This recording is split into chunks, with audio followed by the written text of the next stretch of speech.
आज हम कक्षा 2 के चैप्टर 4 पाठ पढ़ेंगे, जिसमें एक बड़ी ही शिक्षाप्रद कविता है जिसका नाम है मिलजुल कर रहना। यह बिल्कुल आपके जीवन के लिए प्रेरणादायक है और विद्यार्थियों के लिए खास करके इस कविता में आपको किस तरह से अपनी शारीरिक स्वच्छता का ध्यान रखना है और मिलजुल कर रहना है, इस चीज़ की प्रेरणा दी गई है। तो इस कविता को पढ़ें और इसके मुख्य उद्देश्य की तरफ आप विशेष तौर पे अपना ध्यान दें। इस चित्र को आप देख रहे हैं, इसमें आपकी शारीरिक स्वच्छता यानी आपकी शरीर की साफ सफाई पर ध्यान दिया गया है। तो इससे संबंधित ये 4 वाक्य इस प्रकार हैं।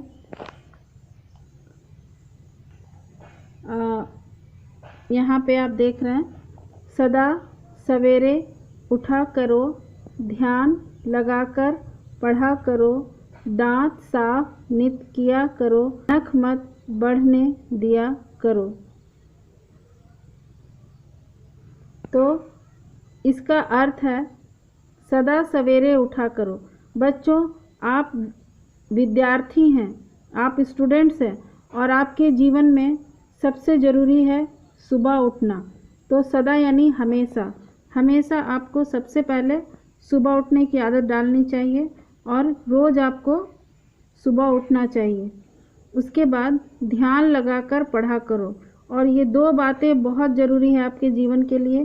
पहला कि आपको हमेशा सुबह उठना चाहिए और दूसरा कि पढ़ाई ध्यान लगाकर करनी चाहिए, यानी मन लगाकर पढ़ना लिखना चाहिए।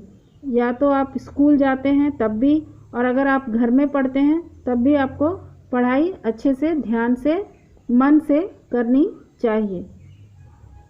उसके बाद दांत साफ नित किया करो। आपको नित यानी रोज़ दांत साफ करने हैं। आपको रोज़ 2 टाइम दांत साफ करने चाहिए, एक सुबह और एक रात में खाना खाने के बाद सोने से पहले।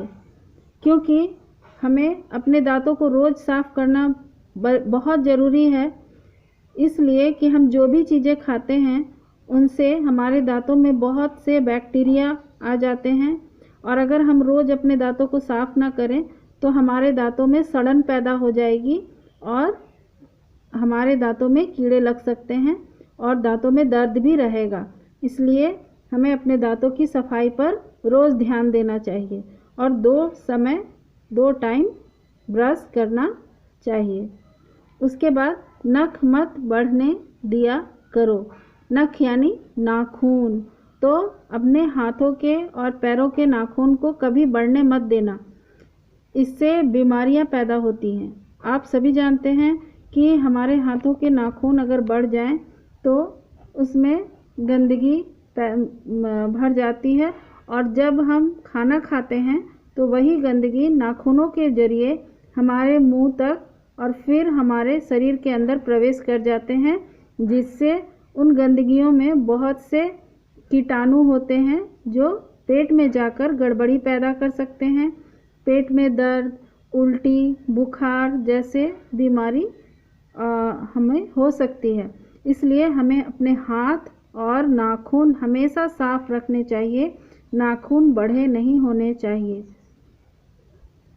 उसके बाद जो 4 पंक्ति हैं इस प्रकार हैं, रोजाना ही स्नान करो, फिर ईश्वर का ध्यान करो, गुरुओं का सम्मान करो, कभी न तुम अभिमान करो। यहाँ देख रहे हैं आप, ये जल्दी उठना है, फिर ब्रश करना है, उसके बाद रोज़ाना हमें स्नान भी करना है। क्योंकि पूरे दिन हम स्कूल जाते हैं, फिर घर में भी काम करते हैं और आते जाते और बहुत से धूल के कण हमारे शरीर से चिपक जाते हैं। हमारे शरीर में से जो पसीना आता है बाहर, उसमें भी बहुत से बैक्टीरिया होते हैं। तो इस तरह हमारा शरीर दूषित हो जाता है। तो हमें स्नान अवश्य करना चाहिए रोज़ाना। अच्छी तरह से हमें साबुन से मल कर नहाना चाहिए, जिससे हमारे शरीर में जितने भी दूषित कण हैं और बैक्टीरिया हैं वो सभी धुल जाएं और हम साफ सुथरे रहें और रोग मुक्त रहें। उसके बाद हमें धुले हुए कपड़े पहनने चाहिए। रोज़ हमें कपड़े बदलने चाहिए, धुले हुए कपड़े पहनने चाहिए। हमें साफ़ सफाई का ध्यान इसलिए रखना चाहिए ताकि हम बीमार ना पड़ें, और बीमार पड़ने का सबसे बड़ा कारण है गंदगी। गंदगी के कारण बीमारियां हमें अपने चपेट में ले लेती हैं, इसलिए हमें गंदगी से बचना चाहिए, गंदगी से दूर रहना चाहिए और साफ़ सफाई का विशेष ध्यान रखना चाहिए। अपने बाल, दांत, अपनी त्वचा यानी स्किन, आँखों की सफाई और हाथ की सफाई, सब कुछ पर हमें अच्छे से ध्यान देना चाहिए। तभी हम स्वस्थ रह सकते हैं और बीमार नहीं पड़ सकते हैं। उसके बाद फिर ईश्वर का ध्यान करो। हमें अपने जीवन की, अपने दिन की शुरुआत करने से पहले ईश्वर का ध्यान करना चाहिए। कोई भी काम की शुरुआत से पहले हमें ईश्वर को प्रणाम करना चाहिए। उनके आशीष के द्वारा ही हम सफल हो सकते हैं। इसीलिए हमें हर दिन के शुरुआत से पहले बड़ों और ईश्वर को प्रणाम करके उनका आशीष लेना चाहिए। उसके बाद हमें विद्या लेना चाहिए। गुरुओं का सम्मान करो। विद्यालय जाने के बाद हमें गुरुओं का सम्मान करना चाहिए। यहाँ आप चित्र में देख रहे हैं कि ये बच्चे किस तरह से गुरु का सम्मान कर रहे हैं।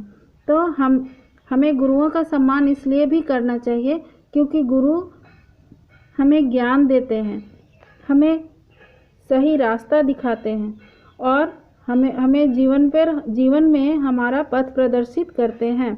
इसलिए हमें गुरुओं का सम्मान करना चाहिए। ईश्वर के बाद गुरु का स्थान सबसे ऊंचा होता है, माता पिता से भी ऊंचा।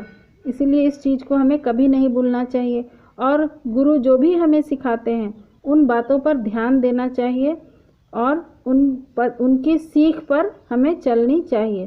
तभी हम आगे जाकर एक सफल इंसान और एक अच्छे भले इंसान बन सकते हैं। कभी न तुम अभिमान करो। अभिमान मतलब घमंड। तो हमें कभी भी अपने आप पर घमंड नहीं करना चाहिए, क्योंकि घमंड से मनुष्य हमेशा क्षीण होता है और वो हमेशा बुराई की ओर आकर्षित हो जाता है और उससे उसका पतन हो जाता है। तो इसलिए हमें कभी भी अभिमान यानी घमंड नहीं करना चाहिए। उसके बाद दुखियों की सेवा करना, झगड़ा कभी नहीं करना, कड़वी बातें मत कहना, सबसे मिलजुल कर रहना। ये पंक्तियाँ जो आप देख रहे हैं, ये आप चित्र में देख रहे हैं, इस तरह से दुखियों की सेवा करना। दुखी बहुत तरह के होते हैं। यहाँ आप देख रहे हैं एक गरीब है व्यक्ति जिसके पास खाने को कुछ नहीं है, वो भिक्षुक है, तो ये बच्चा उसे भोजन दे रहा है। तो इस तरह से दुखियों की सेवा करना, यानी अगर कोई बीमार है, कोई वृद्ध है, बूढ़ा है, या कोई भूखा है, कोई नंगा है, किसी को कोई सी चीज़ की रोग है, कष्ट है, तो इस तरह से बहुत तरह के दुखी व्यक्ति होते हैं। तो जब भी आपको कोई दुखी व्यक्ति दिख जाए तो उसकी सेवा ज़रूर करो, उसकी सहायता ज़रूर करो, और इससे हमें जीवन में सुख की अनुभूति होती है। दूसरों की सहायता करने से, दूसरों की सेवा करने से हमें सुख का अनुभव होता है और हम यही शिक्षा दूसरों को भी दे सकते हैं। तो इसलिए ये बहुत ज़रूरी है कि हम किसी भी दुखी को देखकर उसे नज़रअंदाज ना करें और जहाँ तक हो सके उसकी मदद करने का प्रयास करें और उनकी सेवा करें। उसके बाद झगड़ा कभी नहीं करना। किसी से हमें झगड़ा नहीं करना चाहिए। यहाँ आप देख रहे हैं ये बच्चे सभी हंस रहे हैं, एक साथ मिलजुल कर हैं, बोल रहे हैं। तो इस तरह से हमें सबके साथ मिलजुल कर रहना चाहिए। हमें झगड़ा किसी से नहीं करना चाहिए। झगड़ा करना बुरी बात है और इससे आपस में भेदभाव और मतभेद पैदा होता है। लोग आपसे घृणा करेंगे, आपसे नफरत करेंगे। इसलिए आप झगड़े का स्वभाव न लाएं अपने अंदर और सब कड़वी बातें मत कहना। आप किसी को ऐसी बात न कहें जिससे उसके मन में दुख हो उसे चोट पहुँचे। और अगर कोई बात कहनी भी है तो अच्छे भाव से, अच्छी भाषा में, अच्छी तरह समझा कर बोला जाए तो उसका अच्छा असर होता है। और वही बात अगर हम कड़वे तरीके से बोलेंगे तो उसका बुरा असर होता है। इसलिए कड़वी बात कहने का परिणाम भी गलत होता है। तो हमें कड़वी बातें किसी को नहीं कहनी है, क्योंकि इससे भेदभाव और मतभेद पैदा होता है। कड़वी बातें कहने से आपस में झगड़े भी हो सकते हैं। इसलिए हमें मीठी बातें कहनी है। अगर हम अच्छी बातें या बुरी बातें कोई भी मीठी भाषा के तौर पे कहेंगे, मीठी बोली से, तो वो बात हम जल्द ही किसी को समझा सकते हैं।